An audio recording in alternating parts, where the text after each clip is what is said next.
All right, here we are. How are you, Kareem? I'm good. How about yourself? I'm good. I'm Brandy Alexander. Welcome, everybody. I'm from a company called Tandemtide, and we are a performance marketing and digital commerce agency based here in the Toledo area. And we work with clients all over the country, though. Kareem, you want to do a quick intro?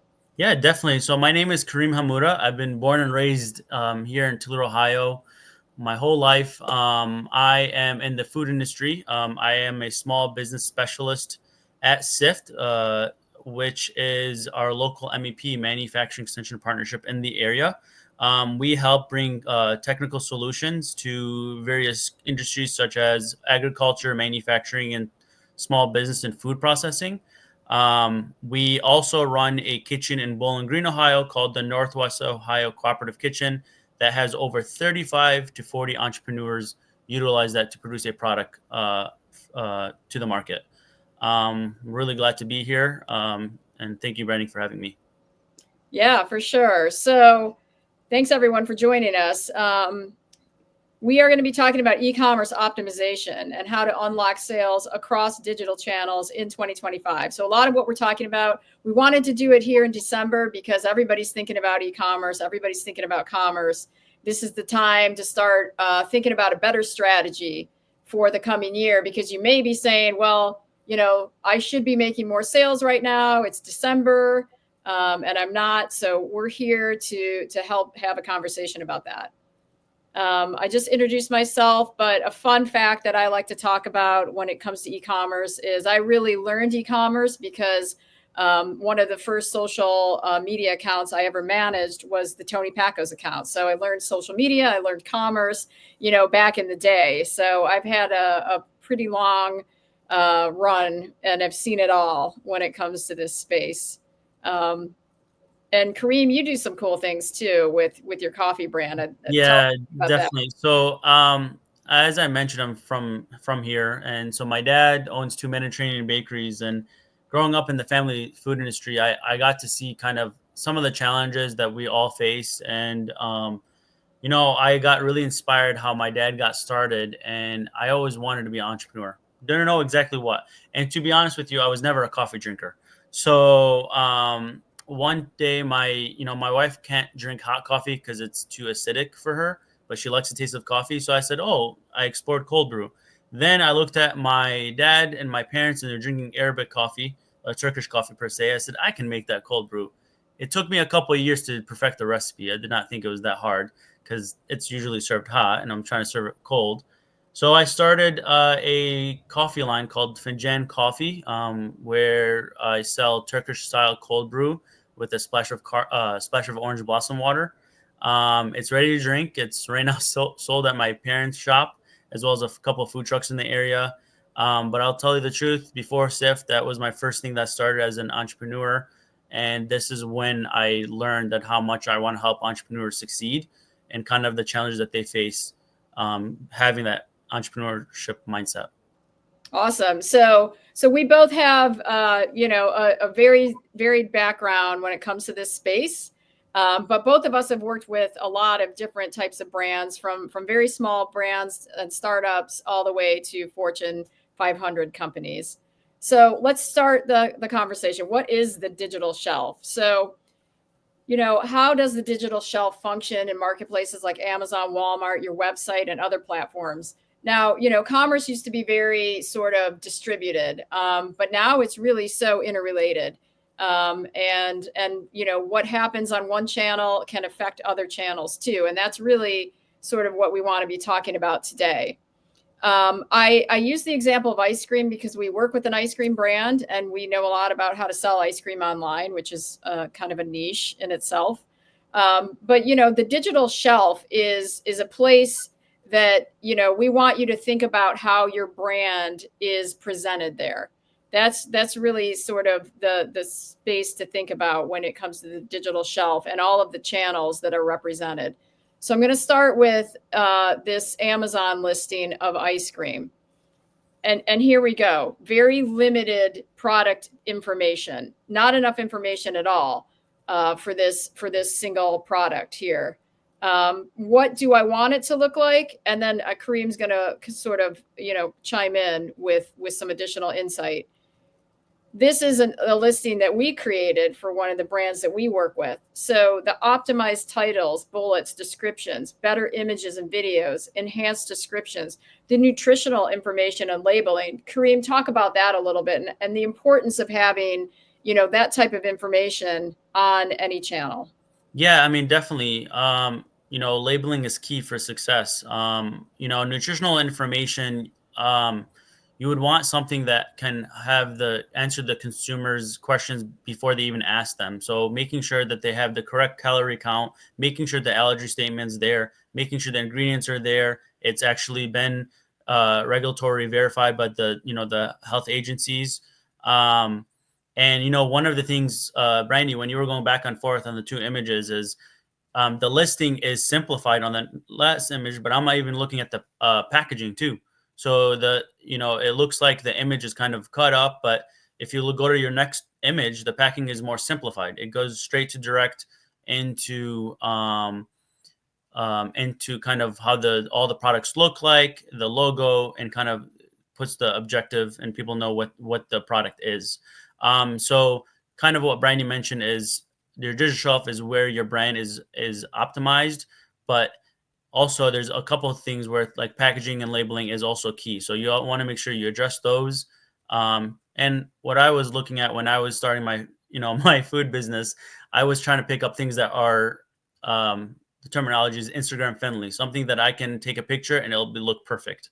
So when I was working at the designers on my labels, I wanted to make sure that when I take a picture of it, it sends that message. So clearly those products do that. And you can also maximize the space. So talk about what's in the box. Create what we like to call melt in your mouth content. Talk about the delivery experience. And then there's usually areas for enhanced content on most channels in terms of like A+ content on Amazon. And then the product metadata. Really maximize what you're doing on the product metadata side of things, because there can be intrinsic benefits, even benefits you're not thinking about, but SEO. You can help with your ranking within the marketplace organically. So you really want to sort of maximize everything that you have in terms of the product details. And that goes to keywords too. So incorporate your keyword strategy, research keywords tailored to the industry, and then integrate keywords naturally into product content to really improve that discoverability across all of your channels. And Brandy, since talking about keywords, you would probably recommend that keywords always change every single month because trends change. So it's also important that do a refresh every month. If if you're using keywords and you're optimizing correctly, make sure you do a refresh. What I do is I just search on Google and see what pops up first. If I don't pop up, then I got an issue. See what people are searching. So Brandy, you have any pointers on that one? Just making sure that you remind people with refreshing your keywords, or how do people find keywords early? What is kind of the best practice on that? Yeah, that's a really good point and a really good question, because a lot of what we do when it comes to product visibility, it really directly impacts search rankings, conversions, and ultimately sales. So there are some tools that you can use. We use Jungle Scout, for example, to really help us with keyword strategy. But you can also just do free tools like Google and really just like looking and seeing how your product is positioned and ranking compared to your competitive set, and just sort of start to track that a little bit better. I think for us, it really is an ongoing sort of optimization loop that we're always in with our clients. So we're constantly looking at that, but getting in the habit of really understanding what's working, what's trending, and what isn't working is really how you're going to start to optimize things. Definitely. So, the other aspect of your digital shelf is also some things that are out of your control, which is feedback. So, feedback matters to your audience and the algorithm. So you're always trying to figure out, how to position your products for your customers, but also for the algorithm now. You've got to like think about that from a technology standpoint. So set yourself up for success by ensuring your offering is well positioned for a good reception down to the delivery experience. I mean, how many of you have ordered something on Amazon and the product's great, but the delivery experience isn't? And then you end up leaving a bad review because of the delivery experience, which really has nothing to do with the product. So, really thinking through every last detail when it comes to how your product is positioned, but ultimately the customer experience when they receive the product is super important too, because negative reviews are very, very hard to remove, and to deal with. Definitely also being accepting on that negative feedback that you need to change the way that you do your offerings on your website. That's really important. I know for me, sometimes I think I'm always right, but I have to accept the fact that maybe I'm wrong and maybe I need to do a little bit different. One of the things I wanted to point out that what might be good for also this is if you're a business owner that doesn't have the time, or you have a full-time job, you can leverage focus groups. You can possibly either search on focus groups in the like work with us or work with Brandy to try to find the focus group that can actually analyze your your offering to make sure that and get their feedback from the consumer. Or you can start one with your close family and friends if you're the business owner, and just not be in the room. Just let them little like feedback on the sheet on that one too. Yeah, and I just want to kind of jump on that because I think you bring up a super good point. If you're not selling online yet, especially if you have a food brand, regardless if it's shelf stable or not, doing that ship test before you really start to promote the product for sale online is really critical. Yep. So when we think about the digital shelf, I mean, we're really thinking about the visual presentation of your brand. You can't not in store. You can't smell it, you can't taste it, you can't try it on. So really maximizing all of the visuals down to videos even. Plan a mix of formats like videos, carousels, reels, infographics, GIFs. Use templates to ensure visual consistency and tailor your copy, visuals, and hashtags to the platform's unique audience and formats. I can't stress that enough because something that plays really well on Instagram is not going to work for Amazon. I mean, they're two very different platforms, but it's sort of up to you and the people that you work with to make sure it's a consistent brand experience across all of those touch points. So anything else about the digital shelf before we move into the social shopping? Kareem? Oh, I think the only thing that I would say is, be open. I mean, as an entrepreneur and a lot of someone that works with a lot of entrepreneurs, a lot of times we focus on bringing the ideas to reality. That process, you need to kind of start with the digital end as well as the physical end. So it's really important that you factor that in. There's a lot of times that a lot of entrepreneurs that I work with don't even think of that. They think of just making sure what the regulatory agency needs and approves and go from there. They'll figure that out later. Right. And then they run out of time at that point. And then they're become really successful business owner that don't have any time to actually go back to the actual challenge at hand. So yeah, that's awesome. And I think it is, the devil is in the details for this. And let's talk about social shopping now because I am really excited about the opportunities with selling through social channels. It's really something that we're pursuing aggressively as an agency to try to get our clients, to set up TikTok stores, to set up Meta stores, and really start to sell within these channels. There's a trending hashtag, TikTok made me buy it. That's for a reason, right? So just some quick stats. In 2024, there are an estimated 5.17 billion total social media users worldwide. Social media advertising spend is projected to reach 219 billion in 2024. And then video content really continues to be popular, with 44% of people preferring to learn about a new product through social short video content, and 87% of marketers reporting increased sales from video marketing. So I know this sounds like a lot. You guys are entrepreneurs, or you work with a brand and you're just very focused on what you have to do to market, the product. But this is the next wave of selling online. And that's why it's important to really understand these channels. They are much more than just social channels anymore. They truly are commerce channels. So that includes everything from Meta, TikTok, LinkedIn, YouTube, Pinterest, Reddit, and the emerging channels. I keep X out of this because it's really not a great place for brands. So, that's why we don't really put together much of an X strategy, just because we don't perceive it as kind of retail friendly. I was gonna say, Brandy, TikTok made me buy it. That's been on my feed, and they're very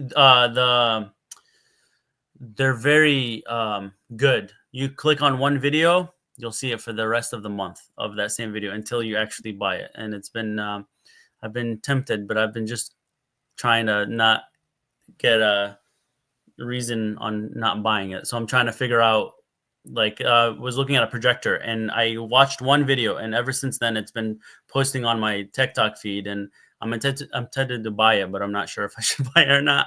So they've been really good on that. And I actually, I'm not sure if you know this, but I actually met the TikTok business development person at the Fancy Food Show, and he was telling me how it's been a very big trend, and a lot of the major store chains they see it of adapting, and they're not sure exactly how much of the sales are going to be taken away from the actual stores, because what's happening is these e-commerce, social media e-commerce opportunities are becoming a little bit cheaper than what's in the store.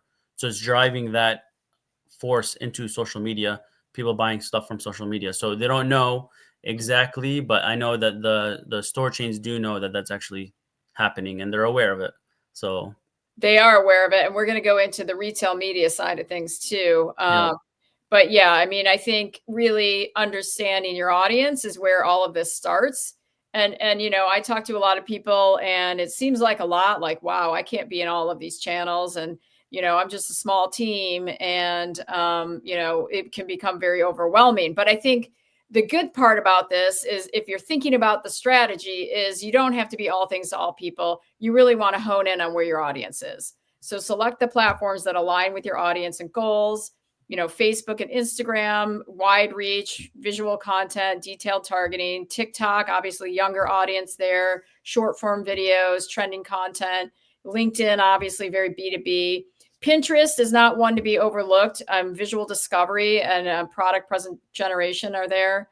And then YouTube, obviously video-based content, tutorials, product demos. We're also doing a lot with Reddit, where you can target subreddit groups that might be fans of certain products like ice cream, for example. And we're seeing some success there too. So Reddit is another one that I think is kind of an underdog, but definitely should be part of your strategy for the right sort of product.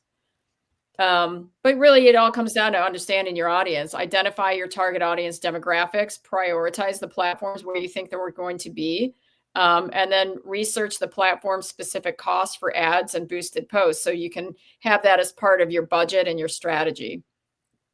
But I do want to take some time to talk about how to create personas. Kareem, maybe you want to talk a little bit about this, how you guys do this at CIFT? Yeah, I mean, definitely.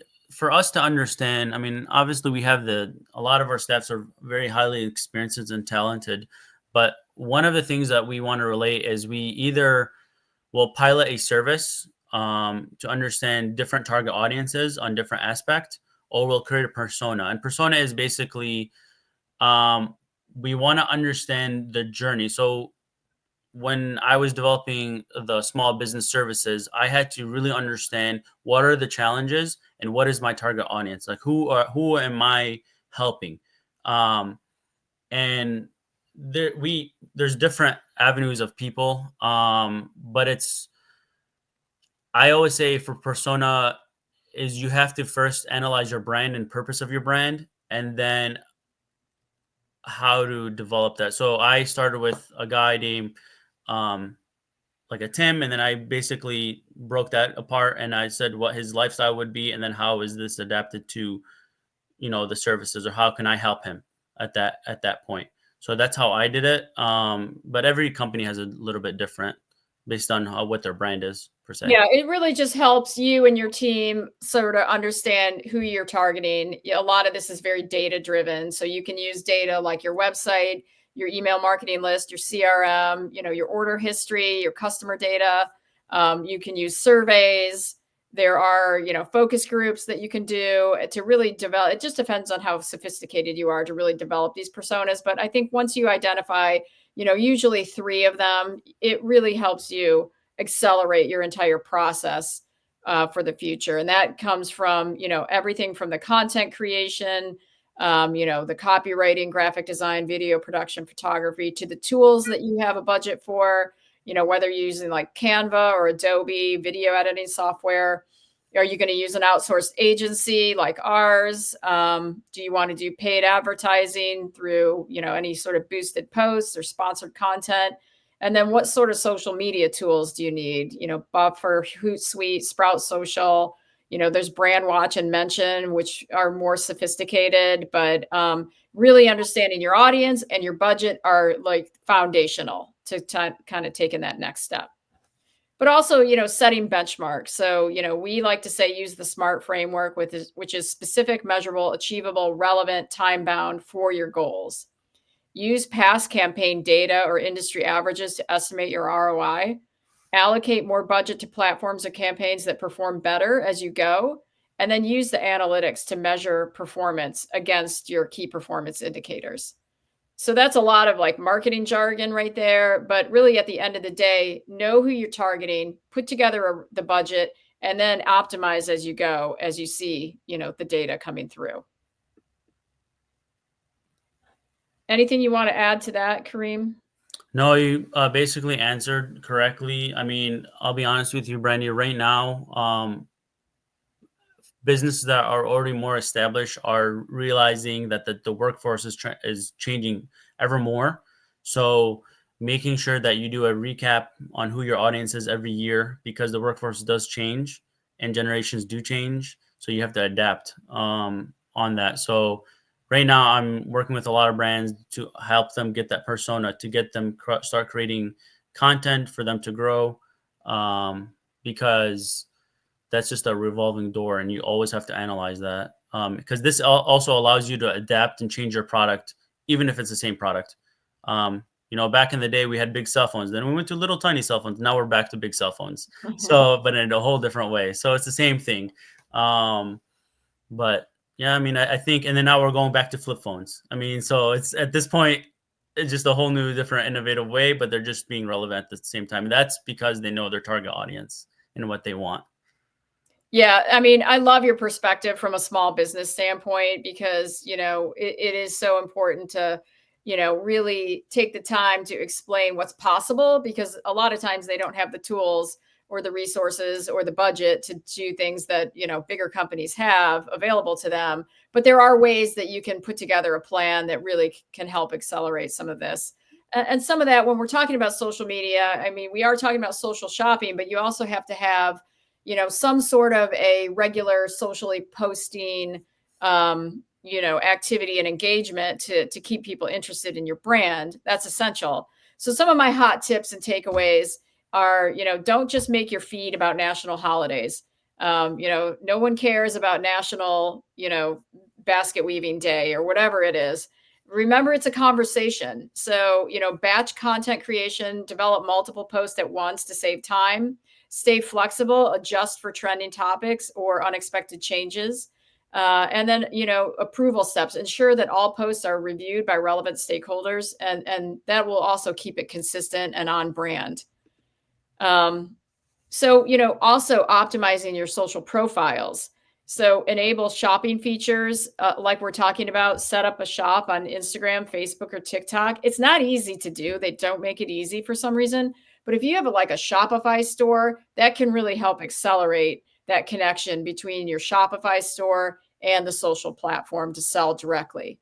Think about your calls to action. Shop now, view products. Think through that strategy. What are your audience members most likely to take an action on? And then consistent branding. Some of this seems obvious, but is sometimes overlooked. Consistent branding, ensure that, profile aesthetics match your e-commerce site, match your brand, and that it's seamless across all of different channels. Anything else you want to add there, Kareem, Yeah, just I from mean, a social media standpoint? yeah, I mean, great pointers for me. And like you said, I think that just continue. Look at the trends. Take out if you're on a lunch break and you're at your work, and let's say you have a small business side job, go on any platform, see what people are doing. Another way you can do this is I recently, Brandon, I don't know if you noticed, but on TikTok, recently, content creators or really brands have been doing live footage where it's almost like a competition, and they have limited amount of like limited supply of certain products that are only doing that during that live, which just brings in so much drive into their channel and their shop. I still don't understand that particular aspect of things because like when I click on it, there's like so many people liking it and commenting, and they're buying and buying and buying. Um, but that, I mean, I think the new way that the shopper experience is going to be such is like you said, is social media. And the thing is, with in my field, a lot of entrepreneurs, technology, creating content was already a hurdle, and then adapting to e-commerce social media is another challenge. So you have to first understand how to create content and then adapt that, because if you create a shop and you don't create a content, your product is currently still not moving. It's just online. So you have to just take your time out your day and create the content for your brand. And sometimes, sort of sticking with the same type of content week over week is an easier way to sort of tackle all of that. Whether that's educational, like how-to tips, inspirational, lifestyle content, promotional content, sales, limited time offers, and then really leveraging the visual side of things and showing people within your post. The algorithm is trained to identify a face and give that a priority over a product shot. So we always try to, even if we're doing, selling ice cream or whatever it is, we always try to incorporate people into the content, because the algorithm likes that. People like that better. It's just a better result. Mhm. And people feel like, okay, now I have to become like a production studio. Is that where we're at? And yeah, unfortunately it is. That is where we are.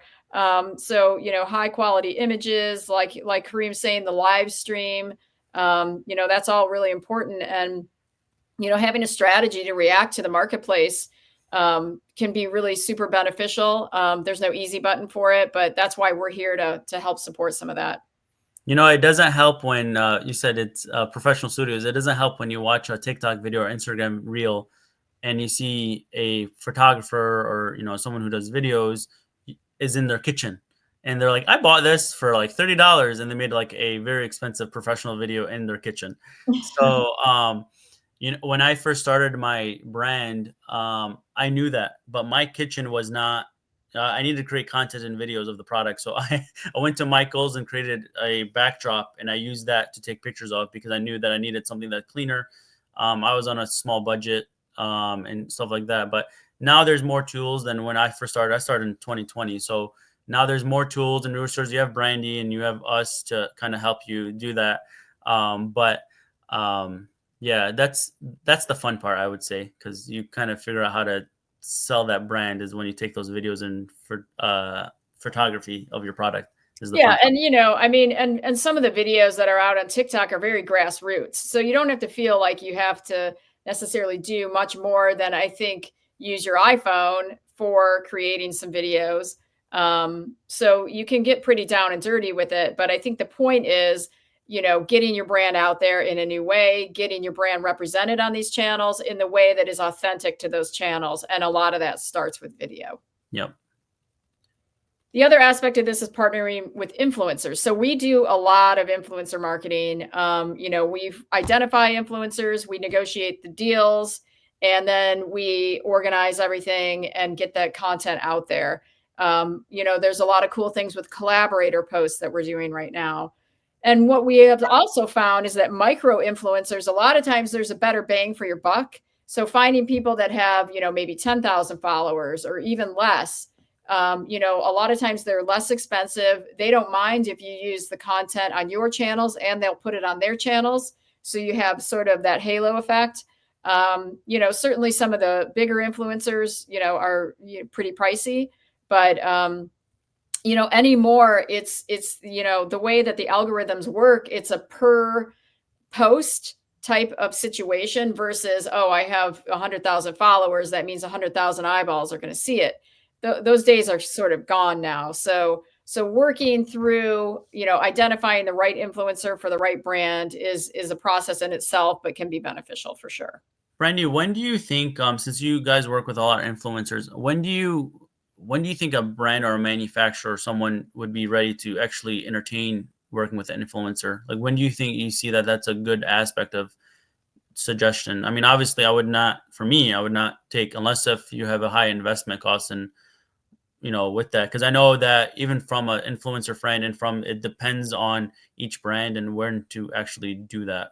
When do you Yeah, I recommend? mean, I would say it depends on your goals. Okay. Right now we're doing a lot of this influencer activity only because it's, the holidays and we really want to sort of get the brand out there. And we've got a really specific program and campaign that we're running. So we're actually running this with a few different brands right now. So it is very campaign and seasonal.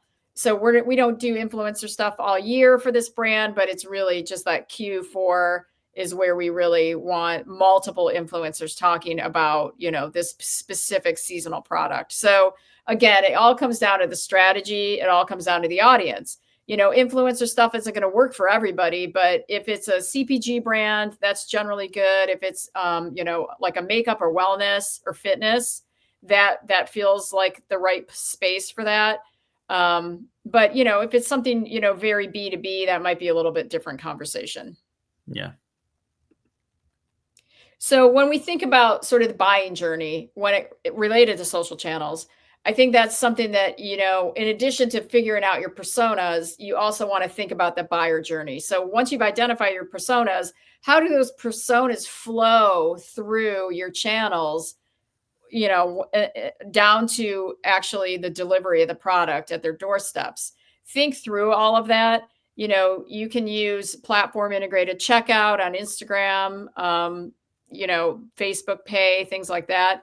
Ensure links to product pages are functional and mobile optimized. Most of the mobile browsing happens, on your phone. And then offer seamless customer support through DMs and chatbots. I think this is the future where people are going to really start to maximize engaging with your brand through the social channels versus your website. So it's just an easier, they're already on Instagram, they see the product, they have a question, they're going to DM you. So, just make sure that you're set up for that and to respond to it too. How do you feel about with Meta and a couple other social media platforms going into virtual reality and optimizing all those spectrums and stuff like that? Do you think that e-commerce will unlock that as well, so that way people can purchase it on a virtual reality? I As, think there's definitely, an aspect of people that will do that. I think it's going to take years for that to really catch on, as has been evidence and, virtual reality really not taking off yet, even though we've been talking about it for about 10 years.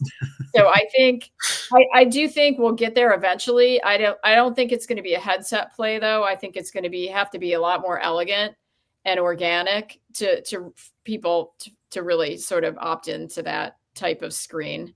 yeah, I mean, for me as a consumer, I mean, like buying something, like the first time I buy something from the store, right away I'm searching in to see where I can buy it in a bulk setting.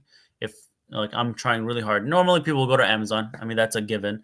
But sometimes I'll try to either go on the social media platform and try to find it. And if it's not there, um, I try to figure out why it's not there. Because like it's a bigger brand, it's a respected brand, like selling at a major store.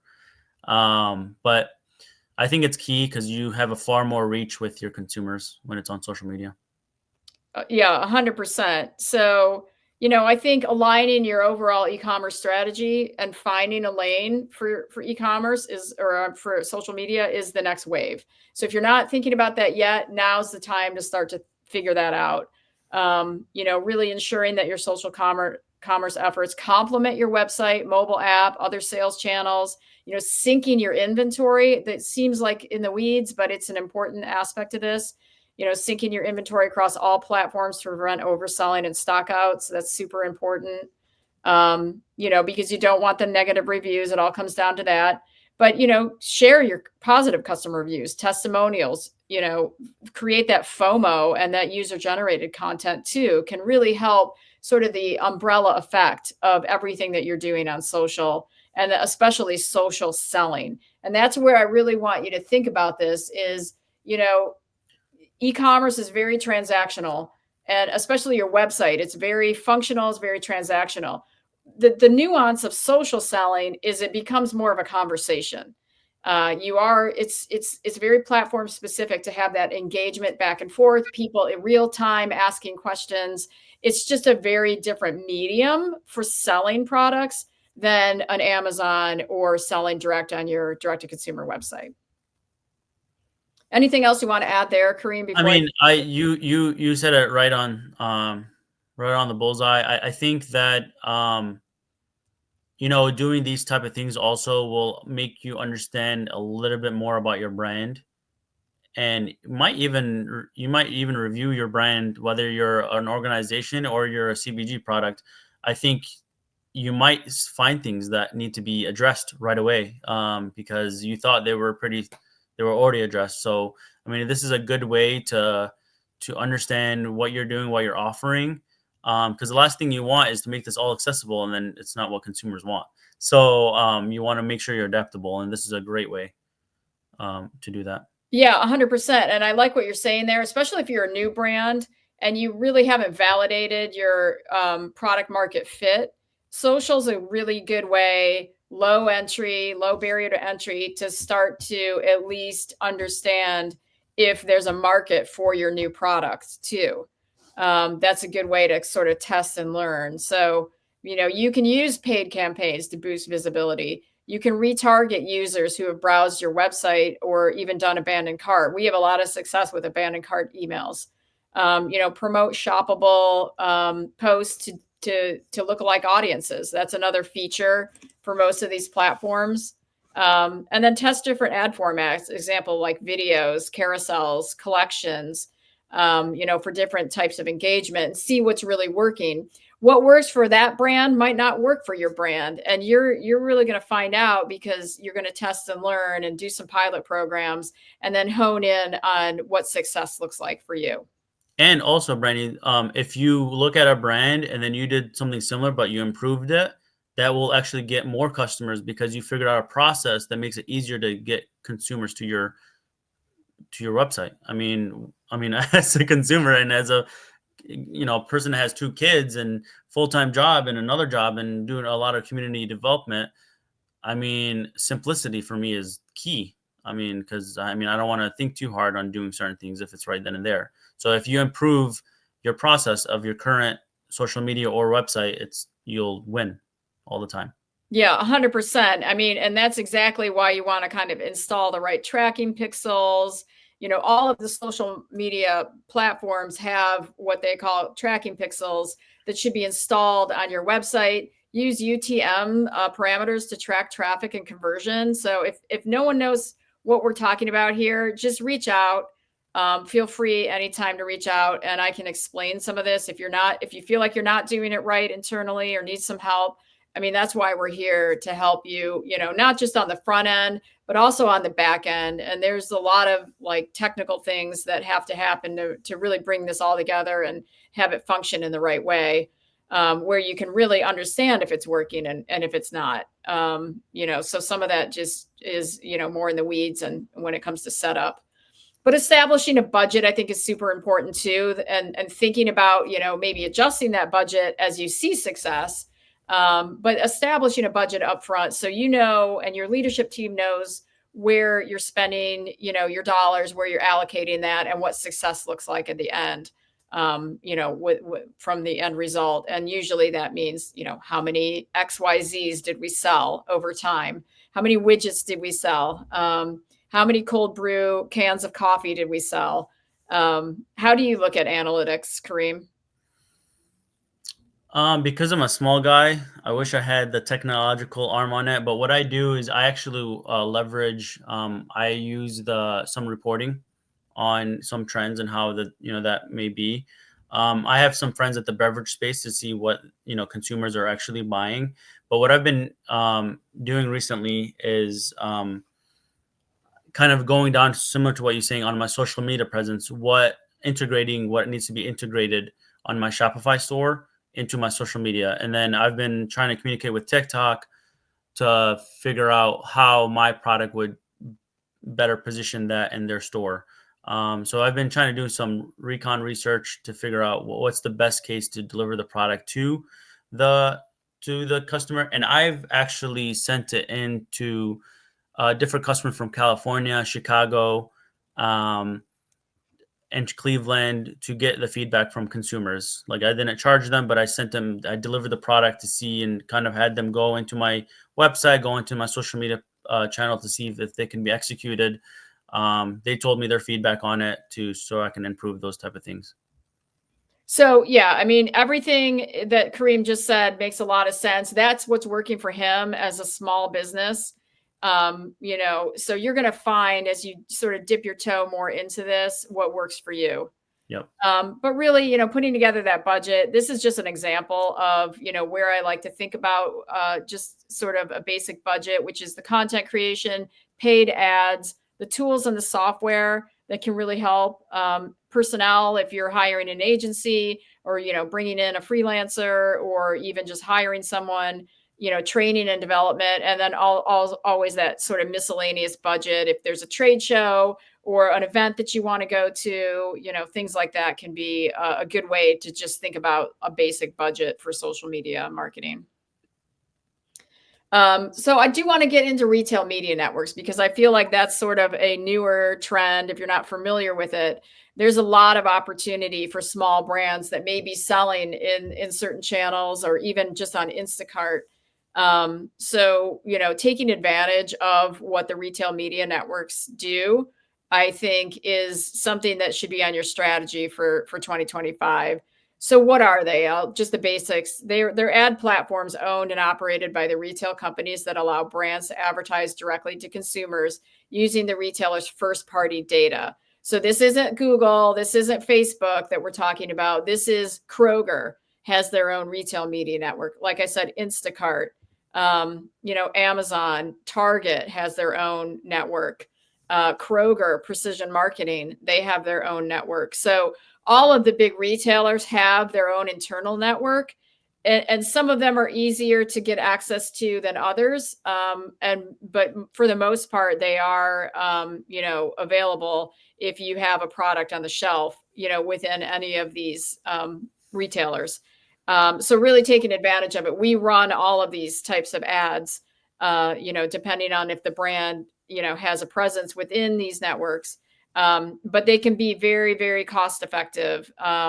Usually a fairly decent ROAS. You get exposure to new to brand customers through these networks. It is sort of a walled garden. You already have people engaged in the shopping activity, like on Amazon. And a lot of times they can, for Instacart, they add to cart, it gets delivered to them. So I really love what's going on with the retail media networks right now. They use their rich data on shopper behaviors, preferences, and purchase history to create precise targeting opportunities for brands. Ads can appear across various digital and physical touch points, including on-site. So within the retailer's websites or apps, like sponsored product listings or banner ads, even off-site on social media or other digital channels using retailer data for targeting, and then in store. So digital displays, shelf tags, promotions within physical retail locations. So there's a lot going on in this space. It's an emerging space. So having a plan and a budget for retail media networks for 2025, I think is really important to think about.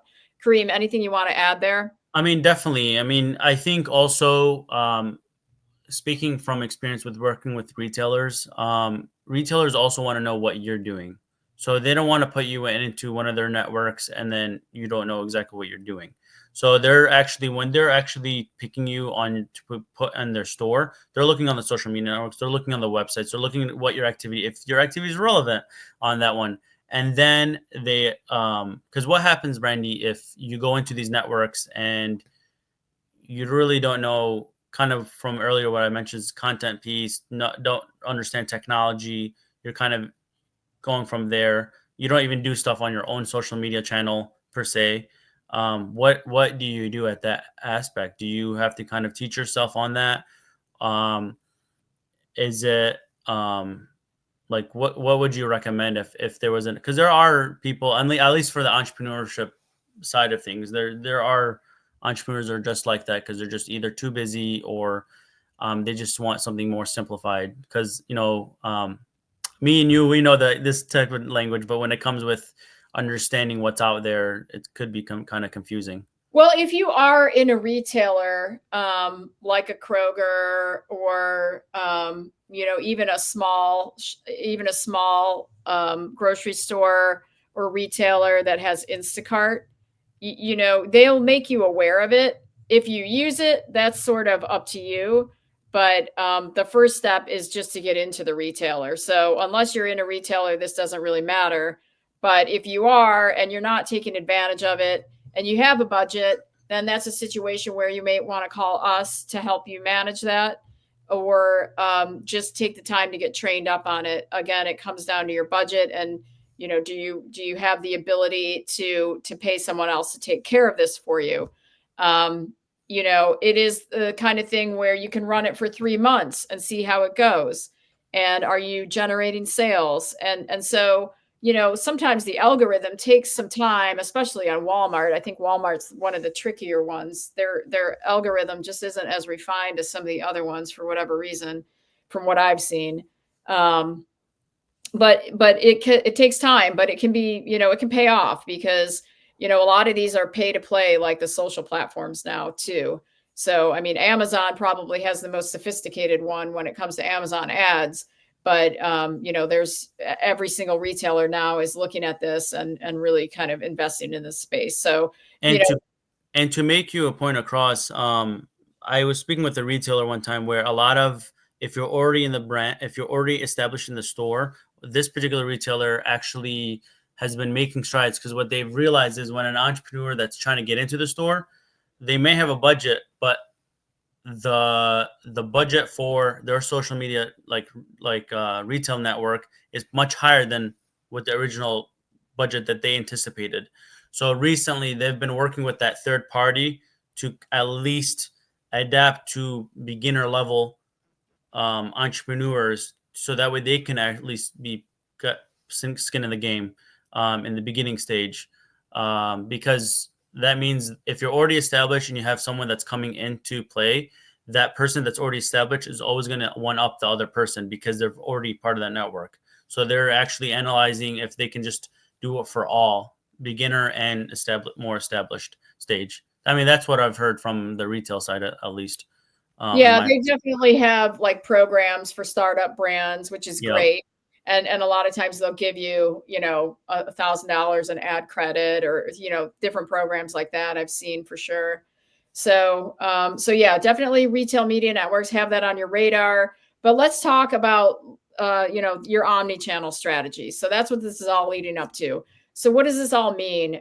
Understanding your customer journey, mapping that journey, gather the right data from your website, socials, surveys, retail, email, even your customer care, and then put that all together and think about that. And let's optimize the digital shelf of each channel, which includes your website, your marketplaces, your social shops, your retail online, in store, and then your paid media channels. So I know this sounds like a lot, but once it's all working together, it really has intrinsic benefits across, the organization to get this all sort of moving in the right direction across all of these touch points that you have as a brand. So what does that mean? How do we put together a strategy? So you're going to start with establishing unified branding and messaging. Have that consistent voice and personalized content, ready to go and presented on all of these other channels. and then integrate channels and systems. So that's that back end piece. So it's kind of the front end, the visual aspect of your brand, and then the back end, how it's operationally functioning, and where's the catalog syndicated, how is it all working on the back end of your systems. Kareem, do you want to add anything there? No, not really. I mean, I think um, the back end is key for success. And till this day, I still get calls, even if they've optimizing these omni channels. It's still not perfect. I mean, there's always going to be dead pages. There's still going to be certain things that they need to work on in order to grow that brand. But it's a revolving door. Like I said, it's never enough. So you should always continue doing that. So, craft your strategy. A unified customer data strategy is also, again, this is a back end technical thing, but there are CDP platforms or similar tools to create a single view of your customer across these touch points. This is a little bit more sophisticated, but something I think ultimately small businesses will get involved with. That's our thesis on this, is that you will, as a small business, someday have these sophisticated tools available to you. So craft your strategy, the integrated technology stack. Ensure that your e-commerce platform, point of sale system, inventory management, and CRM tools are integrated if you have the ability to do that. That seamless channel connectivities, provide a consistent shopping experience across all touch points, such as websites, mobile apps, social media, marketplaces, and brick and mortar stores. That's really what we're talking about here, is that ensuring that all of the places that your product is for sale are somehow interrelated, on brand, and connected to the customer. And so they can purchase where they want, when they want, not necessarily having you dictate where that happens. I think that's really important. I'm like I said, I'm from a small family food business, and um, I'm a person that likes simplicity. So having integrating POS systems and ability to your brand across the board. So if you're going into a Tony Paco's, and they're advertising something that is not relatively considered, because they're known for their hot dogs. So what if you walk in there and it's a complete opposite type of food, and certain things, like how making sure that's always on brand is key. I mean, I come from a family, a family business that we're always adapting. The one part of our weakness is we don't like to say no to a customer if you don't offer it. We'll try to make it work somehow. So I just kind of chuckled at that slide because it brought up a little bit of memory of me and my dad, where I was trying, like, no, you need to, if you're selling hummus, you're selling hummus. You're not selling lasagna. But now he sells lasagna and hummus. But at the end of the day, there was some type of compromise. So but it's always key for success and understanding who your brand is. And I also realized that for sake of time, his brand, I ended up realizing it wasn't about the food; it was about the experience that he gives to customers. So at the end of the day, he told me that. So I'm like, okay, all right, you can sell whatever you want to sell. And So I love what you're saying there, because yeah, that's really at the heart of what we're talking about here, is yep, having a good customer experience across all of these digital channels. It's not easy. It's yep, not easy to do, but you can achieve it, because now digital channels, especially social, is so much more of a conversation. Just like you're standing there in the store with your dad, kind of having that conversation with him in person. You can yep, now do that, through these social channels. yep, So yeah, customer centric personalization, that's a good segue to that, because all of the AI machine learning tools can deliver personalized product recommendations, offers, and content. Again, this is a little bit more sophisticated, but this is where the industry is going, especially in 2025. And so just knowing that this is possible, I think, is part of what everyone should be aware of as they put together the strategy for the coming year. And then sort of the last slide here is that fulfillment piece, because I do feel like it's often overlooked and underappreciated to have a really, rock solid customer delivery experience for your products, whether that down to the shipper box. I mean, even just, I just got a giant Amazon box and something really small in there. I mean, that wasn't great. I didn't love that. I've had things broken. I've been, sort of dealing with this industry for many, many years and can tell you some other horror stories. But, thinking through that logistics piece, whether you're working with a 3PL or you're handling this yourself, it is really, really important. Actually, Brandy, when I talk to brands, especially if they're emerging companies, one of the key things I try to address is this fulfillment piece, because I always say to people, like, what is your lifestyle? What do you want to be what do you want to be? What's your purpose?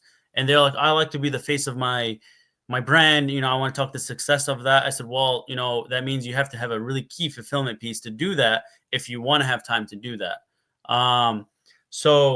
We have at CIFT, we have a member that is part of our membership consortium that does 3PL logistics for the CBG brands. And, they always tell me that they're always adapting. Fulfillment is key, and they live by that trend through even their employees, and their company is employee owned. So everybody that touches that, like, they're really passionate about that. And that was the first time where I actually went to a 3PL company and actually saw the back end of what they do. And it was really amazing, from either palletizing a shelf that's going to be ready to go to Costco, or doing pick and pack for different shipments across the nation. And then they work with you on, figuring out the box. A lot of people, when they think of 3PL, they think of correlated box, but there's other things that you can possibly do. You can do a better branded box. You can put QR codes that links up to your social media. You can have certain things that kind of um, make your brand a little bit better in position for success. Yeah, I love that. I mean, we even work with a package design manufacturer. So, the things that they can create for a brand are so cool and just innovative. And so thinking through that piece of it, that piece of the puzzle is really critical, whether you're a big brand or, a startup. So that's pretty much it. That's what we have for today. And I do want to see if anyone has any questions. It looks like we've got a couple questions over here. So I'm going to take this one from Zach. So Zach, you said you're very early stage with a limited team. I like to use the data to determine what I should focus marketing efforts on. I can't do everything I want. So listening to what people are interested in helps the speed, the scale. I love that. And that's really an awesome use case for social media and having your brand well represented and engaged on social channels. So you can have that back and forth conversation with your customer. It's the most elegant way to do that. You can certainly have, website forums on your website for people to reach out. That's not necessarily real time, where the social piece of this is very real time. And so that's an excellent point. Whether you're a big brand or just starting out. All right, awesome. So if you need to get a hold of us, you can reach me at tandemtide.com. And then you can reach Kareem at ciftinnovation.org. I want to thank everybody who came out today and joined us. It was fun, Kareem. I hope people learned things. Yeah. I mean, I think the last thing I would say is, like, in order for your brand to go, it starts with you. So if you are a person that loves something and you have a passion on it, you're going to put your all your energy into it. And it's okay if people say you don't like it, you don't like it, but then how do you adapt to make them like it again? I never used to like coffee, but hey, I own a coffee brand. Explain that one. I don't know how to explain that one. So, yeah. All right, awesome. Well, thanks everybody for your time today, and we'll talk to you again soon. Take care. See you guys.